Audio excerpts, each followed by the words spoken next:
It's Cartoon Hangout, whoa, with Archaic King as your host. It's time to review some great cartoons, from Craig of the Creek to Scooby-Doo. Hello, lords and ladies, welcome back to Cartoon Hangout, your place for all things cartoon. Hello, lords and ladies. Welcome to Cartoon Hangout, your place for all things cartoon. It's Friday, which means it's time for the return of Flashback Friday. Flashback Friday is a series on Cartoon Hangout where I review older cartoons. Since the main goal of Cartoon Hangout is to show people that if they give newer shows a shot, they might actually like them, back when I thought up Cartoon Hangout, I decided to also review older cartoons for those who want to walk down memory lane or just refuse to give new stuff a try. So it was without further ado that I introduced a cartoon that replaces Powerpuff Girls, Ben 10. It's been nearly a decade since I last saw the show that started it all, and so my memories will probably be a tad bit fuzzy. Since this is an older show, and thus you've had plenty of time to watch it, I'll try my best not to spoil any future episodes, although I can't fully guarantee it. Hopefully we all enjoy the trip down memory lane as we gear up for the reboot in 2017. As we're all probably familiar with, the show revolves around a 10-year-old boy named Ben Tennyson who, while goofing off in the woods, happens upon a mysterious watch that we all know as the Omnitrix that sticks itself to his wrist and allows him to transform into one of 10 awesome aliens. The first episode really does an excellent job introducing us to some of the main characters, such as Ben, his cousin Gwen, their grandpa Max, and even the, at the time, mysterious villain known as Vilgax, who is chasing after the watch only to be badly injured in the resulting firefight. We really get a feel for these characters even though we're only with them for a brief time. Ben is obviously a careless young boy who gets into trouble, while Gwen is the studious counterpart to him, although she's just as hot-headed as her immature cousin is. The only character we don't really get a good feel for in this episode is Max, but if you've already watched Ben 10, then you can easily pick out moments when it's clear Max knows more than he lets on. We're also introduced to 4 out of 10 of Ben's alien forms: Diamond Head, Wild Mutt, Accelerate, and Heat Blast, although only one of them really gets a name in this episode. And of course the infamous Recharge mode, which turns Ben back into human form. It's actually a fairly cool idea for the time, since Ben would be a little too overpowered if there wasn't some catch to the watch. It makes sense to give him limitations. It's similar to how in Miraculous Ladybug, the titular superheroine can only stay in her superhero persona for so long after she uses her Lucky Charm ability. Despite being a decade old, the show still manages to hold up in terms of music, animation, voice acting, and action. It's no wonder the original Ben 10 still holds a place in many a Ben 10 fan's heart. Seeing Ben still naive and untrained makes for a good laugh here and there throughout the first episode, like when Ben first transforms. I'm on fire! I'm on fire! Or when he has to hold back from showboating after defeating one of Vilgax's robot minions. Oh yeah, who's bad? Yeah! Well, I think my work here is done. Side note, does this minion look like he's wearing a bondage suit? I swear Man of Action has an unhealthy obsession with similar designs. It's not a nitpick, but rather something I find amusing. I think I've said all I have to say about And Then There Was 10. Before we end the video, I'll just point out that I will be doing reviews of the first season of Ben 10 every Friday, but then after that we'll be switching to a totally different older cartoon. After we get through that show's first season, I'll let the fans vote on what we do next, which could include coming back to do Season 2 of Ben 10. Let me know what you liked about the episode, as well as whether you're excited to see me review the rest of Ben 10. Thanks for watching, and take care.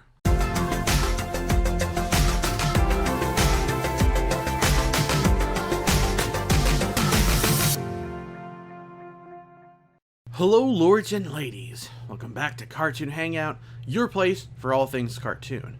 Spend a summer with your grandpa, honey. It'll be an adventure. That's right, Gwen. This summer, you've got tons of Ben 10 reviews to look forward to, and it'll be quite the trip. I know this review is late. I promised it months ago, and thanks to the theme of Season 2, you're finally getting it. If you haven't already heard, I'll be reviewing 2 Ben 10 episodes a week. To find my review of episode 1, either click on the card in the top right corner of the screen, or feel free to look through Cartoon Hangout Season 1's playlist. Episode 2, Washington, B.C., gives us the series debut of not only 3 new alien transformations, but also the kooky villain Dr. Animo, who seriously reminds me of Jackie Chan's uncle from Jackie Chan Adventures. Is that just me? Maybe it's the nose and the receding hairline. Now, you think a villain like Dr. Animo wouldn't be a threat or an interesting villain, but you'd be wrong. Well, at least you'd be wrong in this episode. I vaguely recall the writers treating him like a joke in later seasons or the sequels, but right now, in this episode, he's an interesting villain. Or at the very least, he's fun. He also represents the other side of the coin for Ben in this episode. See, Dr. Animo turns to villainy because he thinks he deserves an award, whereas the beginning of this episode has Ben lusting after some sumo cards and believing that he deserves them for being a hero. Of course, by the episode's end, he learns his lesson, and that being a hero is its own reward, even if he'll probably forget that by the next episode. Therein lies one of this episode's and this show's greatest strength. The show has some good messages for kids, and yes, even adults, that aren't so obvious they're groan-inducing. You want your lessons to be subtle, or else you risk people dismissing them outright. The episode also features a lot of pretty laugh-out-loud moments, such as the one I opened the review with, or Ben as Heat Blast freaking out over a kid's sumo cards after rescuing people from a burning fire. No way! A gold sumo slammer card! Where'd you get it? I've been searching all over for that! And dang, look at that. No overly slapstick comedy moments either. Man, don't you just miss that in cartoons? Although I wouldn't call this episode as great as the first one, it's just as fun. And isn't that what you want your Ben 10 episodes to be? I can't really think of any specific thing in this episode that dragged it down or was bad, so I think we have another good episode on our hands. The action throughout is very satisfying, from Forearms taking on a reanimated woolly mammoth to his battle in the skies as Stinkfly. It just looks so smooth and exciting that you could really lose yourself in the moments. I did, however, stop to really admire the backdrops, and I have no idea what this effect is called, but I do love the style the artists on the show use. It doesn't feel grainy, I just don't know what else to call it, other than an interesting choice for the show. Perhaps it makes the character stand out more sharply. Either way, I can't think of another cartoon that looks like this, especially not in 2016. Anyway, that's my review, Ben 10 Episode 2. What did you think of this episode? Let me know down in the comments section below, and thanks for watching. Take care.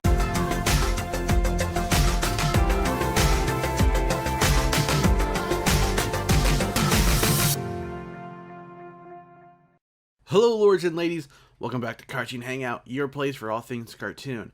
I'm sorry about the lateness of this review, but currently I'm facing a big family emergency, which I can't talk about much from now. I did mention a little bit about it in my recent update video, so please go check that out if you'd like to know more.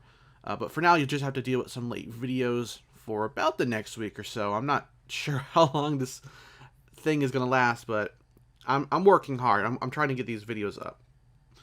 With that aside, let's talk about episode 3, the Krakken. What I enjoyed about this episode the most, and probably this whole series at this point, is I'm going to butcher this, the cryptozoological, I butchered it, aspect. If you don't know what that word means, just think about the cartoon show The Secret Saturdays, and that's basically it. It's this focus on really weird, freaky monsters that most people don't think exist, sort of like Bigfoot, and that's what I thought of when I watched this episode, given that it concerns a lake monster the locals refer to as the Krakken.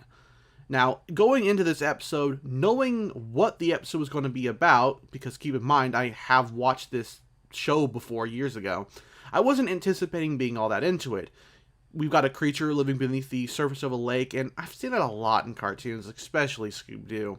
I know this seems contradictory to what I just said, but I do end up liking the episode by the end.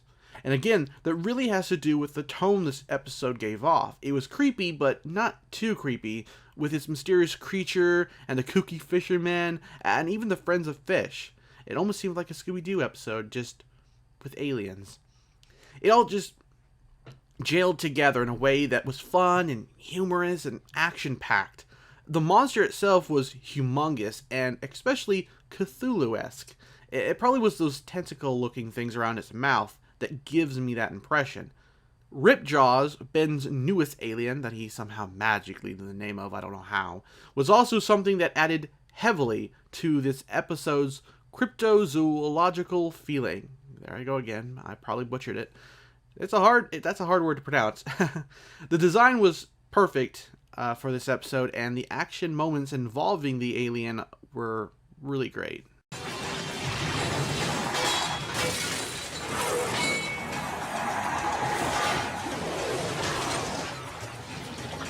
Something else that I loved is how, despite getting the wrong alien often in the original series, Ben is able to use any of them in unorthodox ways. I'm sure any action cartoon worth its salt could play to a character's powers easily, but I enjoy watching Ben get the wrong aliens, but somehow manage to think up new ways to utilize their powers. Accelerate, for instance, is not an alien you'd pick in the middle of the lake, but when he accidentally turns into it, he manages to run on the water instead. It's just some really smart storytelling choices, in my opinion. It makes you look forward to Ben getting the wrong alien instead of sharing his annoyance, just to see how he's going to use them. Oh, and thanks to the comment of Katrin C in the last video, I now know what that grainy texture is called that the show uses. It's called noise. Huh. Well, you learn something new every day. So, my homework for you in this video is to let me know of any other shows that use a similar technique. And while you're at it, what was it called that Chowder used? Do you remember that cartoon, Chowder? You know how the design of their clothes moved when they walked? As if there was a second layer beneath the character models? I'm really curious about that for some reason. It's all this talk about animation techniques and whatnot. Anyways, sorry I don't get super into detail with this review, but again, there is some crap going on in my life, and it's of the serious variety. I'm also working on this video at 3 a.m., and my thoughts aren't super collected, but basically all you need to know is that I did enjoy this episode. It had a great atmosphere about it. Ben's newest alien had some amazing moments in the sun, so to speak, and so on. It's a good episode, is what you should take away from all this. Anyway, that's been my review. Thanks for watching, and take care.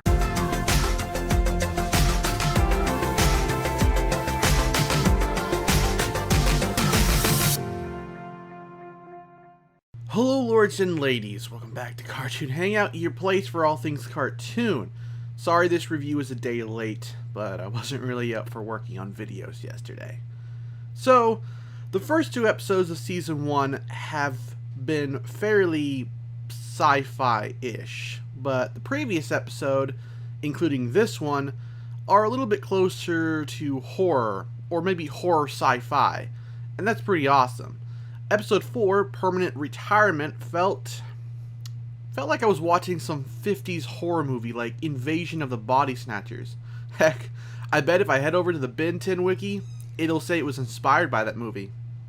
And yep, it says it shares themes with that movie and its novel, so I was correct, I guess. Or at least one of the editors over at the wiki agrees with me.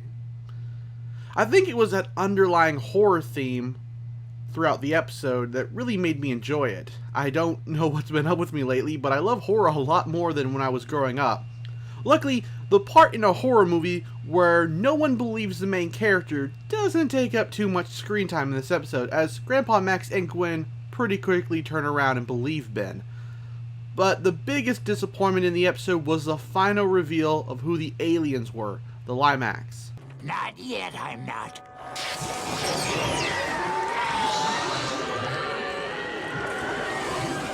Up until this point, there were these insanely creepy body snatchers or doppelgangers who had crazy sharp teeth, creepy roars, and the ability to stretch, all while looking like a messed up version of the humans they were kidnapping for food. And in the end, they're just some translucent aliens? Boring. If you're going to go down a horror route, at least embrace that and give us a design truly horrifying. This was kind of a joke in my opinion. It looked silly. But like I said, everything else about the episode was great. Especially the introduction of Ghost Freak and how Ben drove around the neighborhood.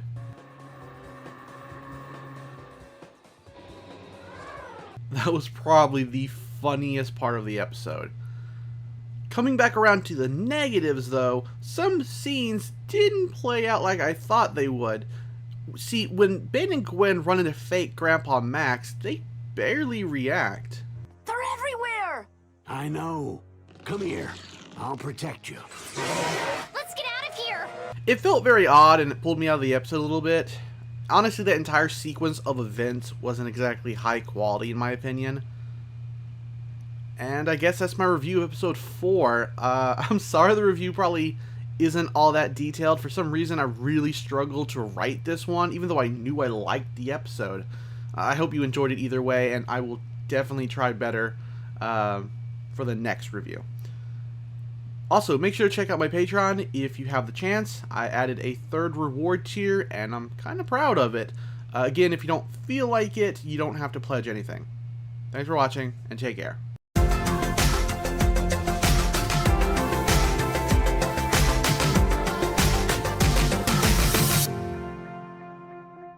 Hello lords and ladies, welcome back to Cartoon Hangout, your place for all things cartoon.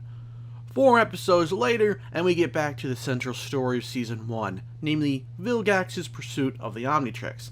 At least, unlike shows like Adventure Time, we didn't have to wait so long, we almost forgot Vilgax existed. That might be a bit unfair to say, but it's how I feel. Episode 5, Hunted, is exactly what it sounds like.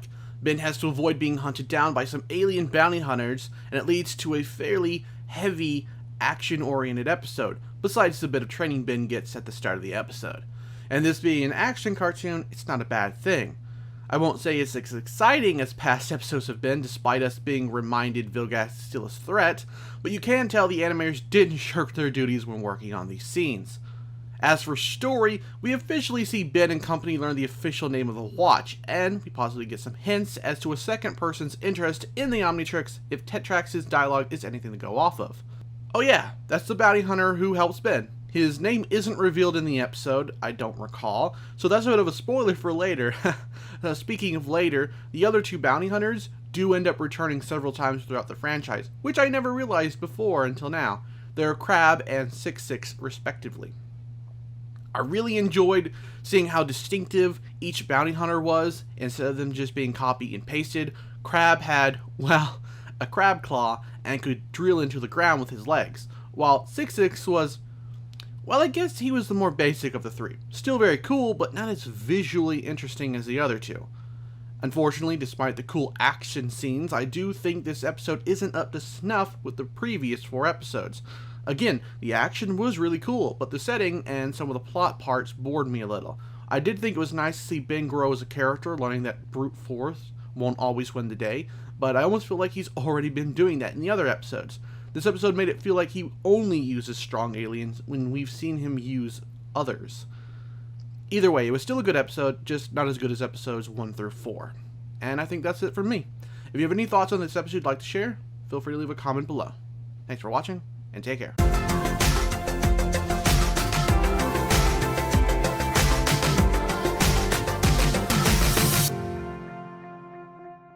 Hello lords and ladies, welcome back to Cartoon Hangout, your place for all things cartoon.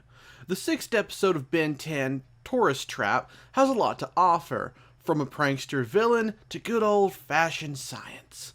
The episode has Ben and family heading to Sparksville, which seems to be the most boring tourist trap imaginable. I mean, they have a huge introduction for the world's largest ball of rubber bands. Of course, you'd think Ben would have learned by now that what seems boring at first often hides something sinister below the surface. Although in this case, it's less sinister and more extreme pranks from the town's resident alien trickster, Megawatt. I'm not entirely positive how it got trapped, but when Ben and Gwen release it, the episode really gets fun. This episode seemed like a throwback to the early days of animation with another dangerous trickster, the Gremlin, who would often mess with planes. In this instance, the Gremlin is an electrical alien that looks more like a battery than anything else, but the concept remains the same. Since the enemy this time around is not as physically intimidating as previous foes until Act 3's giant planetarium fight, a lot of the episode is focused on trying to contain Megawatt or survive his idea of practical jokes, which is honestly a nice change of pace with all the previous episodes involving fisticuffs. And as comical as this little alien gremlin was, the real comedy delight of this episode had to be the mayor of Sparksville, Earl, with his incredibly deadpan reaction to everything around him. Is it just me, or is there a lot of excitement today? Another difference this episode has on the others is Gwen's involvement in not only freeing the villain, but also helping out quite a bit more than before. To be fair, her first idea releases dozens of megawatts, but her heart was in the right place. That has to count for something, right? No? Okay, well, I tried. As I said, there was quite a bit of science in this episode, from trapping the megawatts underground using a thermometer, or sealing them in a non-conductive prison like a giant fishbowl. In an age where a lot of what happens in cartoons relies heavily on cartoon logic, it's nice to look back and find some real science being used. Or, at worst, pseudoscience. In conclusion, this to me was a great episode full of fun comedy moments and some inventive, out-of-the-box thinking on the part of our protagonist. And who doesn't love to see their favorite characters acting intelligently? Those were my thoughts on this episode. Now let me hear yours in the comments below. Thanks for watching. Take care.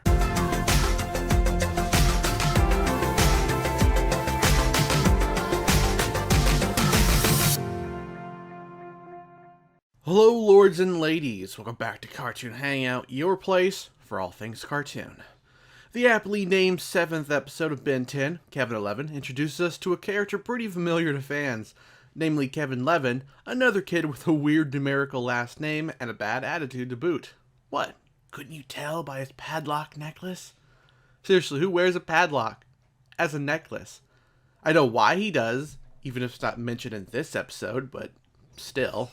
If there's one thing this episode made me realize, it's my age. As a kid, you tend to identify with and root for the child characters, but now that I'm an adult, I spent this episode very much on Grandpa Max's side.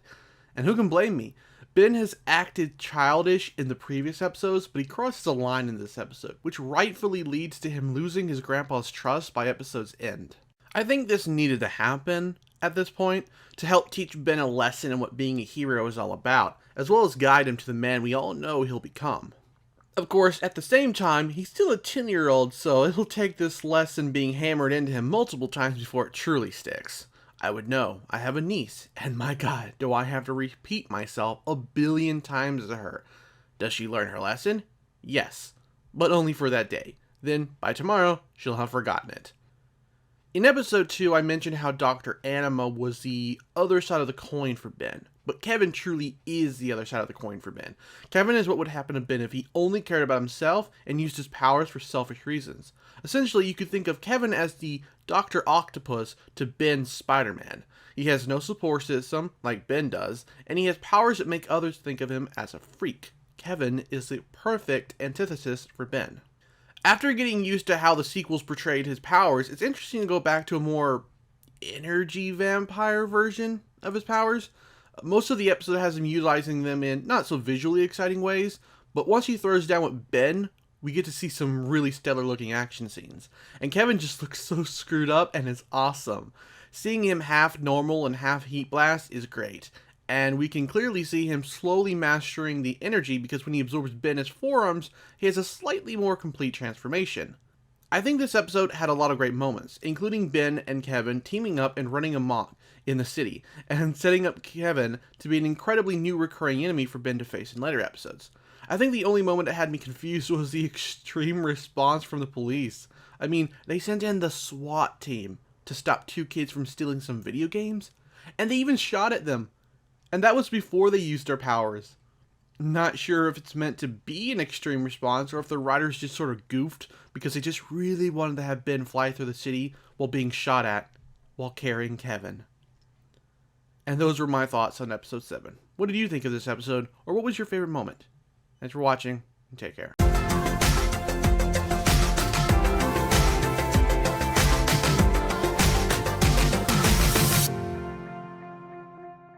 Hello, lords and ladies. Welcome back to Cartoon Hangout, your place for all things cartoon. Episode 8 of Ben 10, The Alliance, features Ben having to face a new threat in the form of the newly introduced Rojo, or Rojo, how you pronounce it, while his grandpa is injured and stuck in the hospital. And it makes for a nice episode, one where Ben again continues to mature as he begins to realize how much danger his watch puts his family in. This makes sense as the plot for this episode because of the events of the preceding episodes.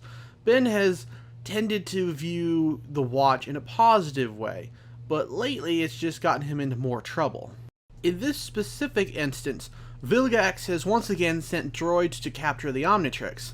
Not like it worked the past few times he did this, but you do you, Vilgax. Now, you just know we're heading for a huge battle between Ben and Vilgax. Not only because the story is hinting at it, but also because this is a decade-old show, and we all know this from memory. Anyway, the droids combine with some punk, gothic, biker lady, voiced by Jennifer Hale, who was the one responsible for hurting Grandpa Max in the first place. She's a pretty weakly written character, in my opinion, as her only real draw is her character design.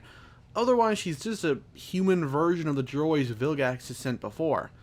Actually, now that I think about it, the second interesting thing about her is probably her reluctance to do what Vilgax says. But since he threatens to kill her, she's forced to do his dirty work anyway. Again, she was the least interesting aspect of this episode.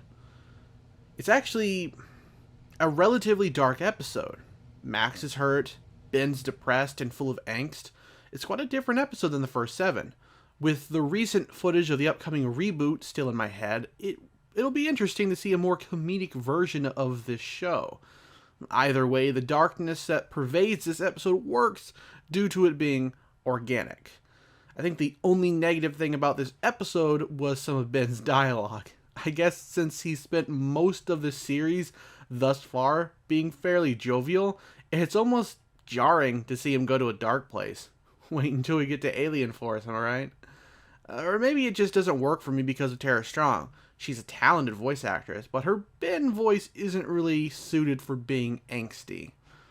Overall, it's a good episode, but it could have been better if some of the dialogue had been tweaked a bit, and we had a more exciting villain for Ben to face. Anyway, what did you think of the episode? Let me know in the comments. Thanks for watching, and take care.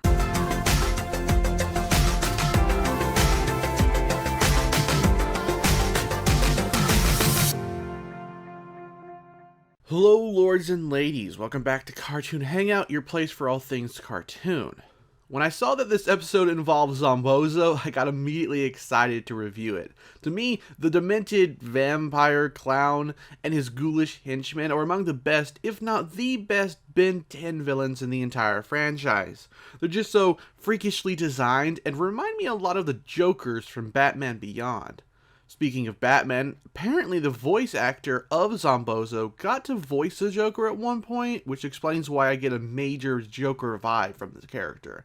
And unrelated to Batman, but a little bit closer to horror, the voice actor is best known for voicing the Crypt Keeper. Now that's entertainment! It's too bad that Zombozo never appears in the original series again after this, making only one appearance in Ultimate Alien, but a few more in Omniverse.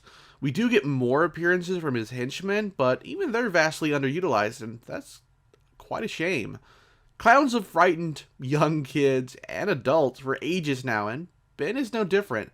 Last Laugh has him battling his fear of clowns in order to save his grandpa and cousin from a life of no joy. It's an interesting concept and downright terrifying in how the show visualizes their laughter being sucked from their bodies and being stored on Zombozo's person. I'd be afraid of clowns too if I saw this episode as a kid. My only problem has to be with how little backstory we get for Zombozo and his circus freak trio, or why he needs to feed on laughter and joy to live. Maybe we get that later on down the line, but I can't recall. Although, in a way, you could view this lack of info as classic horror. I mean, how many monster movies have truly explained why the monster is doing something? Not all of them. So, the mystery probably helps add to the horror atmosphere a little bit. I definitely enjoyed seeing the Ghost Freak subplot continue to grow. I won't spoil anything for those new to this series, although I can't be sure how many of you there are. But pay close attention whenever Ben turns into Ghost Freak. It'll pay off in the future, I promise. Personally, I'd bet this episode would be great to watch as a Halloween episode. Maybe it'll find its way onto my future top 5 Halloween episode list. Either way, this is a great episode, if just for the introduction of some underrated and truly creepy villains. And that's it from me. So let me know what you thought of this episode, and which of the baddies do you like the most? Thanks for watching, and take care.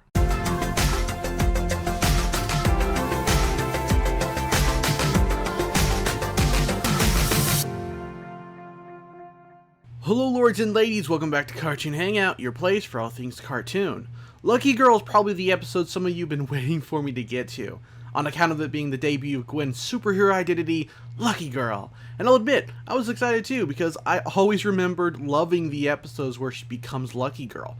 Weirdly enough, I don't actually recall seeing this episode though.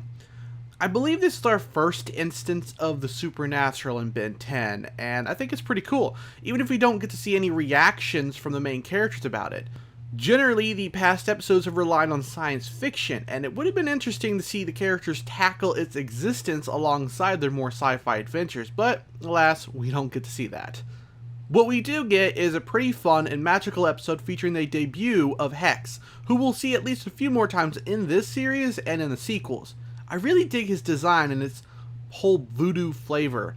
At least that's what I'm getting from it, considering this episode takes place in New Orleans, Louisiana.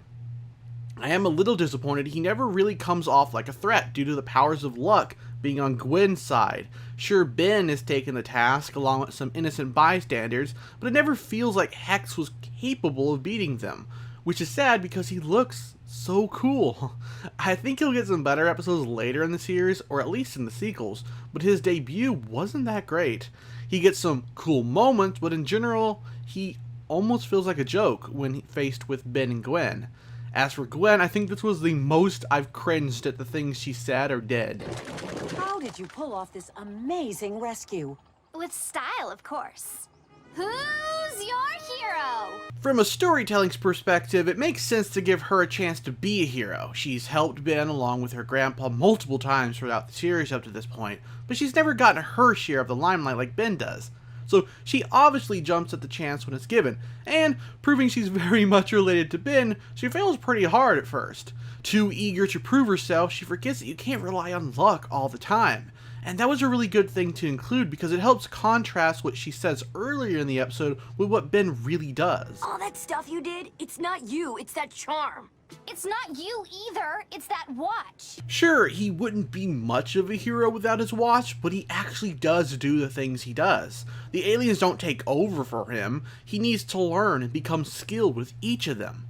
So while yeah, she said some hilariously dumb things and embarrassed herself, ultimately I think this was a great Gwen episode. I think she learned a valuable lesson about being a hero and how, sure, sometimes the circumstances of you getting your powers is just plain old luck, you also need skill too.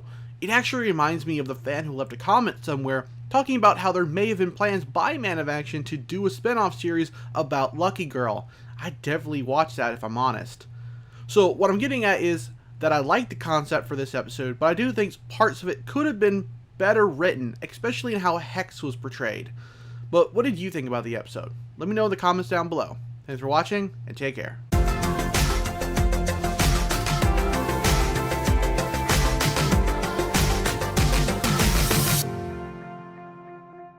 Hello lords and ladies, welcome back to Cartoon Hangout, your place for all things cartoon. I'll admit, when I first started watching episode 11, small problem, I didn't think I'd enjoy it. I'm simply not one for the kidnapped by scientist and wrongly assumed to be either an alien monster, whatever plotline. I've seen it too many times in fiction to really be entertained by it anymore, and yet this still wasn't that bad of an episode. Probably on account of it including the first appearance of the Forever Knights, although in this episode they're simply referred to as the organization. No, not that organization. A bunch of dudes running around collecting alien tech while wearing medieval suits of armor is a really cool concept. It's almost fantasy versus sci-fi in a way. It's their inclusion that sets this episode apart. Otherwise, I'd have been a little bored out of my mind. I'm not saying the parts where Ben, stuck as gray matter, being trapped in Hal's house were badly written, they were just boring. Not to mention, despite this alien form being incredibly smart, he still had a hard time escaping. I mean, to be fair, you could blame that on his size, but still, did he really need to bait a cat to knock his glass prison over? It seems like he could have done it himself with enough force. This episode also reminds us that there's more to Max than meets the eye. We've gotten a few hints and suspicious looks in the past few episodes, even going back to the first episode, but this should definitely make it clear that he's hiding something from his grandkids. Of course, as most of us have seen the series, we know what he's hiding, but for those watching alongside me who have not seen the show before, I will refrain from spoiling what that is. It's also the first episode where the Watch traps Ben as an alien, something that I believe will continue to happen, if the ending of the episode is anything to go off of. Along with the organization now having their eyes set on Ben and his family, I think this is an excellent wrinkle to add to the series at this point. Now, we're only a few more episodes away from the Season 1 finale, and I don't think they involve this group, so the writers are definitely setting up a big confrontation in Season 2. So, yes, while the episode started off rocky and was boring, the inclusion of a secret group that will almost certainly play into the story of Season 2 was a great addition, and it turned the episode around for me personally. It's always smart for a writer, or a group of writers, to seed future stories before you eventually get to them. And those were my thoughts on this episode. What were yours? Let me know in the comments below, and please be sure to check out the links following the end of the video. Thanks for watching. Take care.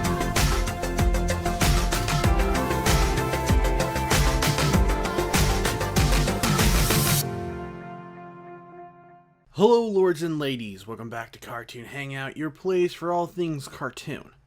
We're almost through with Season 1 of Ben 10, but first we've got to talk about Episode 12, Side Effects, the penultimate episode of the season. Now, what is this episode's villain, you ask? It's Clancy, controller of bugs. Oh boy, are we in for an episode crawling with bug puns? Surprisingly not. There are a few, but gratefully, Greg Klein, the writer for this episode, spares us that. I'm not against puns, otherwise I'd have hated the Xanth novels and Chugga Conroy. It's just that sometimes they can bug you.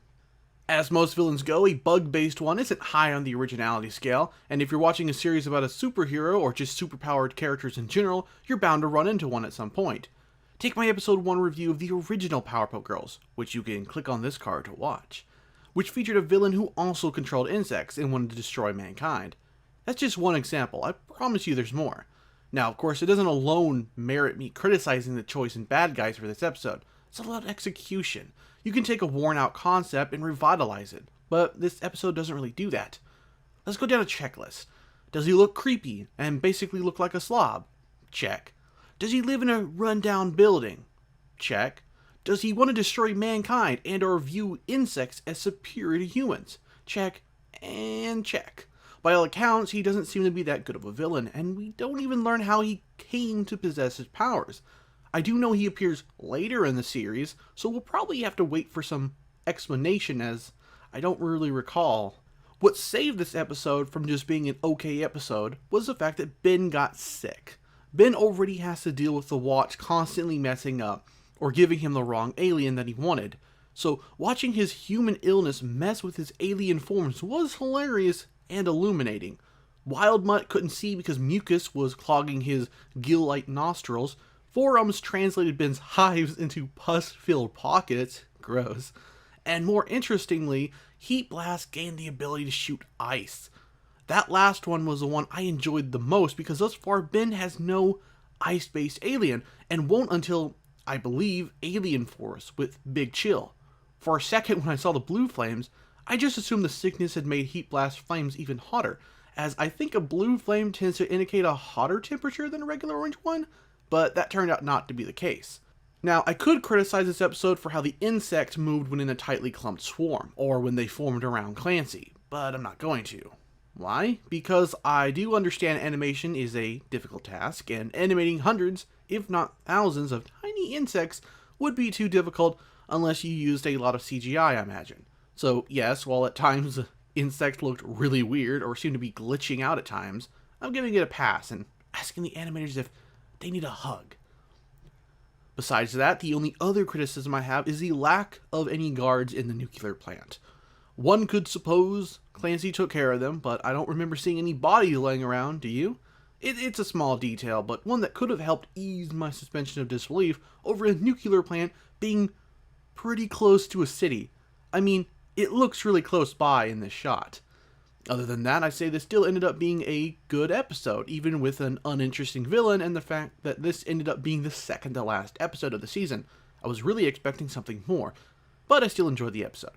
What about you? Did you enjoy it or dislike it? Let me know in the comments below, and make sure to consider checking out my other cartoon reviews and Let's Plays. Then subscribe for more of that. Thanks for watching. Take care.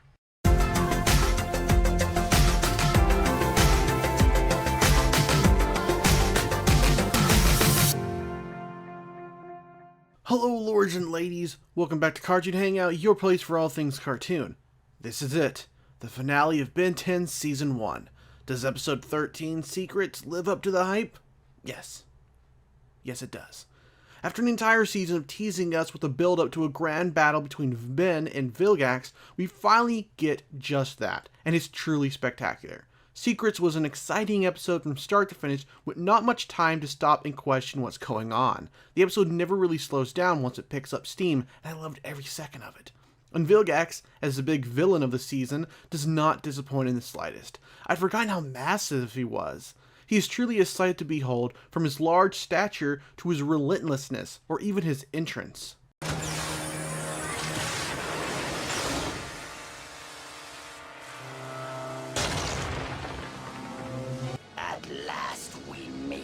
You really get the feeling this will be a tough foe for Ben to overcome alone. And throughout the episode, even though Ben gets some good hits in, he just can't take down Vilgax. This is where Max comes in, who we've known from the start was hiding something from his grandchildren. Obviously, seasoned Ben 10 fans like us know what that info is, but for the sake of these flashback reviews, I've done my best to not spoil it for anyone watching alongside my reviews for the first time. And that will continue for this review, as I'm only going to discuss what we learned in this episode and not what it means for the series as a whole. It's fun finally getting more information as to what Max has been hiding. It's even more fun watching Gwen freak out over it, especially when it leads to a hidden bunker within Mount Rushmore that contains weapons to take down Vilgax specifically. And how do you know about that alien guy who's after Ben? Well, it's kind of complicated, but let's just say I wasn't exactly your normal plumber before I retired. In this entire season, this is definitely the most amount of help Max has been, and he's been fairly helpful, but it was great to see him finally take charge and be just as much of a hero as Ben. The only real downside to this finale is that while we do learn a bit more about what Max has been hiding, that information can only really be figured out if you've already seen this season before. And by episode's end, you'll be none the wiser until season 2. Grandpa? We need to talk. From a storytelling perspective, I can get leaving the bulk of the secrets for season 2 to reveal, but in an episode clearly titled Secrets, I would expect more of those secrets to actually be revealed. So on that front, newcomers may be slightly let down by this episode's finale. If you don't mind waiting for your questions to be answered, however, then I think this could end up being your favorite episode out of the season. It has the most satisfying action of the entire 13 episodes because you've got the toughest foe Ben has ever faced.